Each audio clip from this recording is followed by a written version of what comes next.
Assalamualaikum warahmatullahi wabarakatuh. Bismillahirrahmanirrahim. Dalam kesempatan ini saya ingin membahas tentang nilai instrumental kerjasama ekonomi. Dalam salah satu firman-Nya, Tuhan telah berkata, ta'awanu 'alal birri wat taqwa wa la ta'awanu 'alal ismi wal 'udwan. Bertolong-tolonglah kamu dalam hal yang terkait dengan kebaikan, yang terkait dengan masalah kemaslahatan. Jadi untuk terbentuk dan terciptanya suatu masyarakat yang baik, maka di tengah-tengah masyarakat tersebut harus ada kerjasama ekonomi. Kerjasama ekonomi ini bentuknya bisa bermacam-macam ya. Di antaranya adalah adanya kemampuan di tengah-tengah masyarakat tersebut untuk memenuhi kebutuhan dan keinginan dari masyarakatnya. Dalam bahasa lain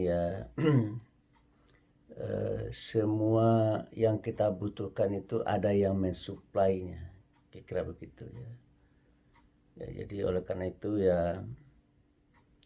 Bung Hatta ketika berbicara tentang konsep transmigrasi bagi Hatta yang dipindahkan itu tidak hanya orangnya saja, yang diperhitungkan bukan hanya orangnya saja. Yang diperhitungkan bukan hanya orang yang akan dipindahkan saja, tetapi yang dipindahkan itu adalah sebuah society, sebuah masyarakat di mana diharapkan kalau seandainya pemerintah akan menyelenggarakan sebuah program transmigrasi, maka masyarakat di tempat tersebut diharapkan akan menjadi masyarakat yang mandiri. Artinya masyarakat yang memang mampu memenuhi kebutuhan-kebutuhannya.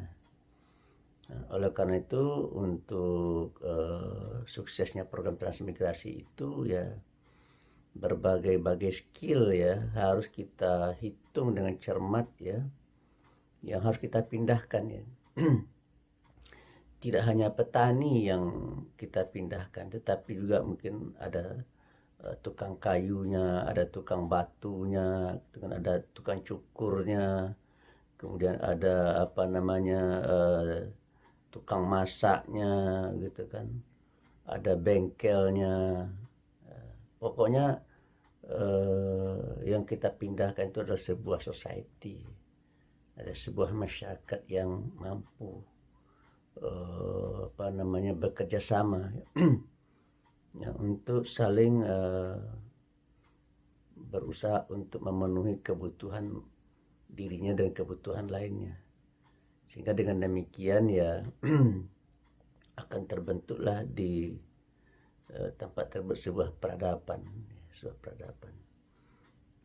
Dan kita sangat diharapkan sekali dalam Islam untuk saling bantu-membantu, saling cukup mencukupi begitu, saling lengkap melengkapi Ada orang punya uang tapi pengen punya rumah tapi tidak bisa membuat rumah, ada orang yang mampu membantunya sehingga dengan demikian masyarakat itu akan tumbuh, akan hidup, akan berkembang dengan dinamis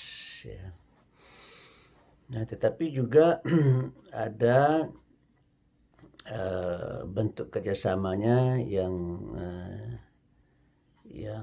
tersusun dalam sebuah kerjasama ekonomi, kegiatan ekonomi di mana intinya sebenarnya di balik perintah ta'awanu 'alal birri ini adalah produktivitas. Artinya bagaimana caranya supaya masyarakat kita itu sejahtera Bagaimana caranya supaya masyarakat kita itu akan hidup dalam kebersamaan, suasana kebersamaan Bagaimana caranya supaya masyarakat kita hidup dalam suasana yang berkeseimbangan, ya.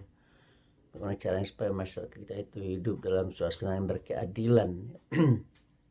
Nah, oleh karena itu ya, karena semua kita ini adalah manusia yang masing-masing punya hak, tetapi juga masing-masing kita punya kewajiban, ya.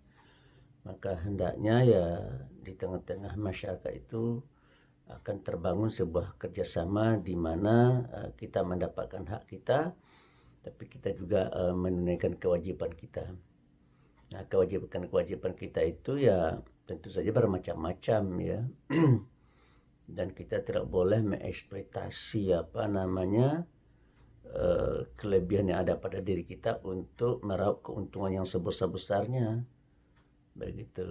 Karena kalau seandainya kita melakukan hal seperti itu, ya berarti ya kita tidak mendukung bagi terciptanya sebuah kehidupan dan kerjasama yang baik, ya, di antara kita sama warga masyarakat. Tetapi ya dengan adanya kerjasama yang baik tadi, ya, di mana tidak ada eksploitasi, tidak ada diskriminasi, ya, dalam hubungan ekonomi yang ada di tengah-tengah kita, maka tentu akan terciptalah satu suasana yang kondusif, ya, suatu suasana yang mengarah kepada meningkatnya produktiviti dan kepada meningkatnya kesejahteraan sebesar kemakmuran bagi rakyat. Dan juga ada bentuk lainnya, yaitu ya berupa ya kerjasama yang memang saling terkait.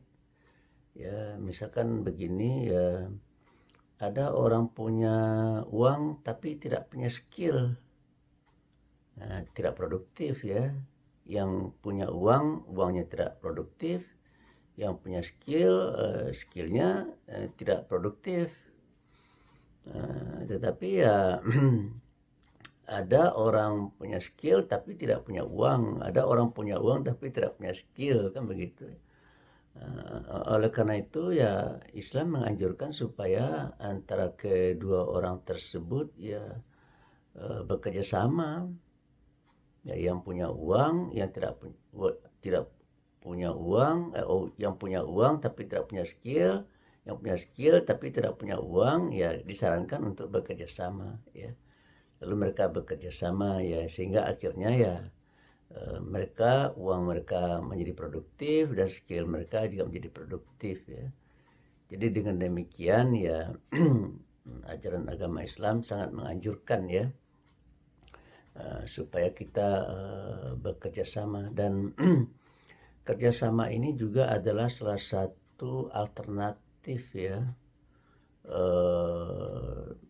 bagi keluarnya kita dari praktek-praktek ribawi, ya.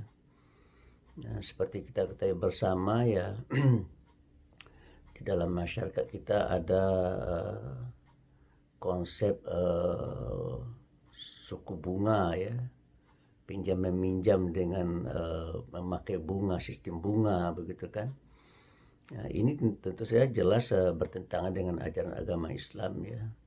Karena uang itu ya tidak boleh kita pinjamkan kepada orang lain, tidak boleh kita utangkan kepada orang lain dengan mengambil keuntungan dari pinjaman dan piutang yang kita berikan tersebut, ya. Dan untuk solusinya ya ajaran agama Islam menganjurkan supaya antara yang punya uang dengan yang tidak punya uang tetapi mampu mengolah uang, menggunakan uang, memanfaatkan uang, supaya bekerja sama, ya, sehingga dengan demikian akan terjadi produktivitas, ya. Nah, dengan demikian ekonomi yang ada di tengah-tengah masyarakat akan bisa menggeliat, ya, akan bisa menggeliat.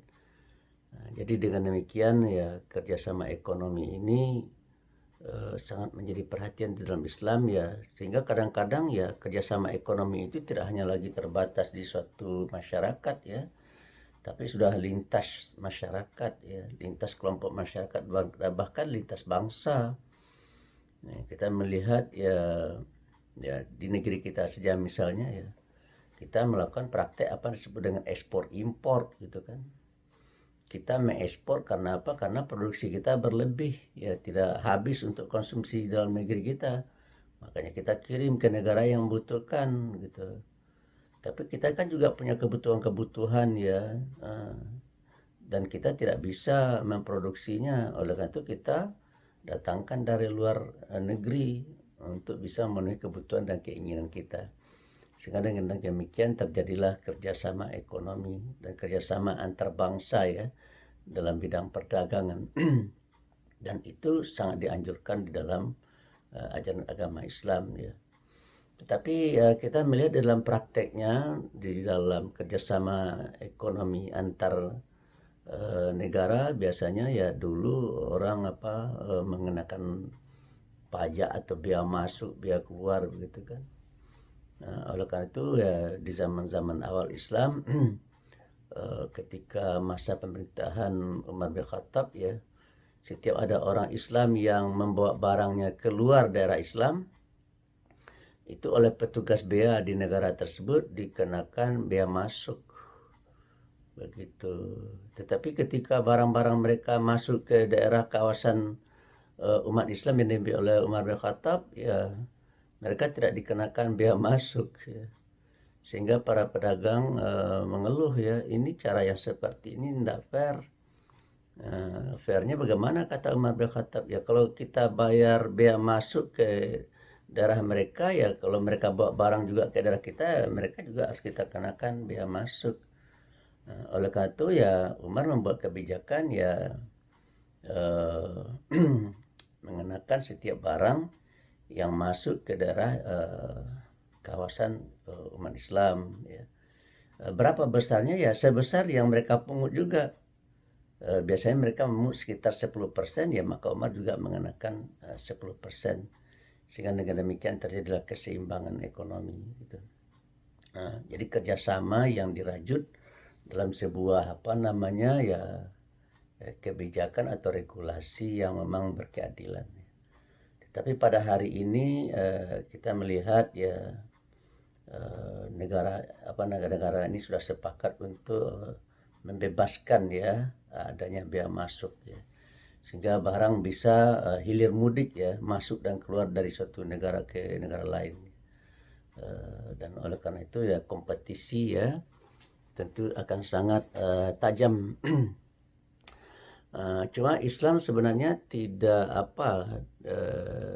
familiar dengan istilah kompetisi ya. Karena dalam kompetisi itu ada persaingan dan ada sebuah konsekuensi ya, yaitu ya saling bunuh membunuh begitu. Kompetisi itu saling mati mematikan ya, dan yang akan menang di dalam berkompetisi itu adalah survival of the fittest ya. Yang menang adalah yang survive adalah yang paling fit, yang paling prima ya. Oleh karena itu hari ini kita lihat ya banyak sekali usaha-usaha kecil yang roboh, yang rontok ya, karena tidak mampu bersaing dengan usaha-usaha besar ya. Sehingga akhirnya ya usaha-usaha kecil ya tidak bisa tumbuh dan tidak bisa berkembang sehingga tutup, dan mereka pun ya kebingungan mencari pekerjaan baru karena tradisi yang sudah ada, yang sudah tumbuh dan berkembang selama ini di dalam kehidupannya adalah tradisi berdagang ya, tapi karena usahanya sudah terancam oleh usaha-usaha besar ya, sehingga akhirnya ya mereka mengalami masalah ekonomi. Oleh karena itu di dalam hal-hal yang seperti ini ya, maka negara tentu hadir ya, dan di dalam Islam untuk tegaknya nilai-nilai keadilan dan nilai kebersamaan serta nilai kebebasan serta nilai kepemilikan yang versi Islam ya, maka dibutuhkan dan diperlukan kehadiran negara ya. Negara juga adalah salah satu instrumen ya di dalam sistem ekonomi Islam ya, untuk tegaknya keadilan dan kebersamaan serta tegaknya kebebasan yang sesuai dengan versi Islam, agar tercipta suatu masyarakat ideal yang kita sebut dengan baldatun thayyibun wa rabbun ghafur, ya. Itu satu masyarakat yang baik, ya. Satu bangsa yang baik, ya, yang yang diridhai oleh Allah. Dan ini akan kita bahas secara tersendiri. Demikian, terima kasih. Wassalamualaikum warahmatullahi wabarakatuh.